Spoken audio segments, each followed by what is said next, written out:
गाडीते आदे मनवले माडीते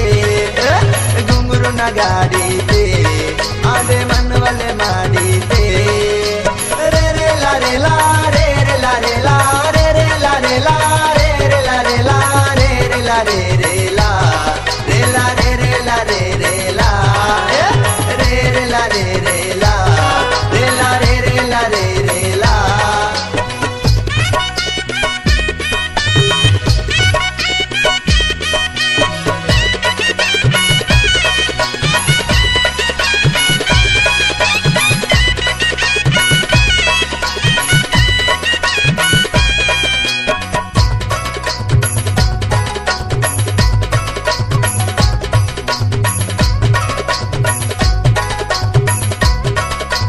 अरे पोरी ते मामा ना माता ना के सुडले नहीं के अंता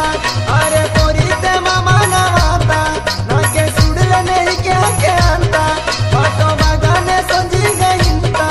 आती मामा ने इशारा किंता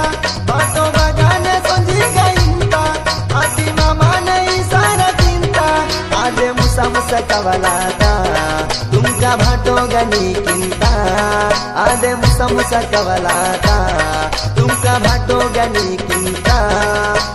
मामा न पेडी माना टेवाता मामा न पेडी माना टेवाता घुंगरू न गाडीते ओदे मनवले माडीते घुंगरू न गाडीते आदे मनवले माडीते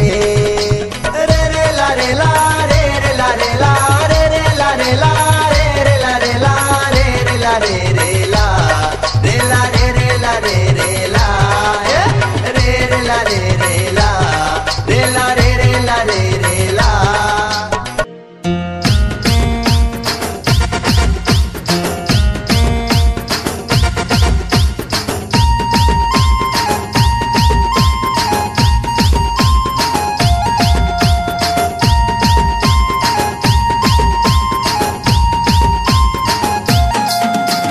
मौसम का मजा गोरी संगे ता बराये बराये बराये मौसम का मजा गोरी संगे ता बराये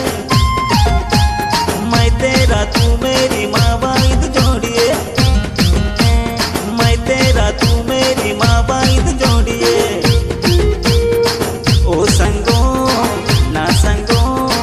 वा संगो जरा पीपल के छाँव में वा संगो जरा पीपल के छाँव में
डोले माता गोरी नीवाये लासिए मैं तेरा तू मेरी माँ वाइद जोड़िए मैं तेरा तू मेरी माँ वाइद जोड़िए ओ संगो ना संगो वा संगो जरा पीपल के छाँव में वा संगो जरा पीपल के छाँव में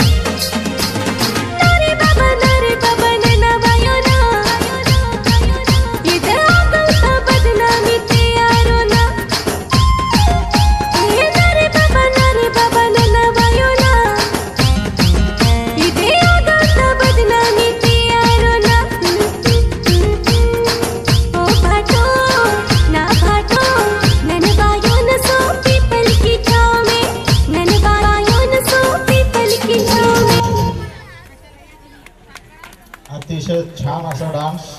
हा व्हिडिओ तुम्हाला कसा वाटला आम्हाला कमेंटमध्ये नक्की कळवा आणि अशाच प्रकारचे व्हिडिओ पाहण्यासाठी आमच्या चॅनलला सबस्क्राईब करून ठेवा। आमचे व्हिडिओ सर्वात आधी पाहण्यासाठी बेल आयकॉन ऑलवर सेट करा। थँक्यू व्हेरी मच।